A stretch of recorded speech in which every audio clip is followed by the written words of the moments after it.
এটি আমার আগের বছরে লাগানো একটি জারুল গাছ। বনসাই বানাবো বলে নিয়ে এসেছিলাম, কিন্তু সেটার হয়ে ওঠেনি। টবের গোড়ার ঘাস দেখে তোমরা বুঝতেই পারছো পরিচর্যা একদমই করি না। মাটিতে খুব সুন্দর হয় গাছটি। তোমরা যারা বর্ষাতে রাস্তার ধারে গাছ লাগাবে ভেবেছো তারা অবশ্যই একটি জারুল গাছ লাগিও। দেখো পাতাগুলো এরকম পুড়ে গেছে। এটা মূলত পটাশিয়াম এবং অনুখাদ্যের ঘাটতির জন্য হয়। তো এবারে আমরা একটা খাবার বানাবো।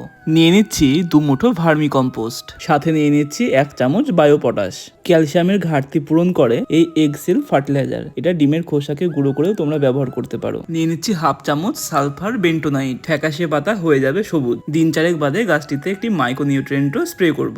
এখন আমরা খাবারগুলোকে দিয়ে ভালো করে ছড়িয়ে দেবো। দেখো কিছু পাতা এবং ফুল এরকম কুকড়ে গেছে। এটা মূলত লাল মাকড় করে, আর তাকে প্রতিহত করতে পারে কাকা। সম্পূর্ণরূপে একটি বায়োপেস্টিসাইড। 40 ফোঁটা 1 লিটার জলে গুলে ভালো করে ঝাঁকিয়ে গাছে স্প্রে করব। কিছুদিন বাদে গাছ ভরে ফুল এলে তোমাদের আপডেট দেবো।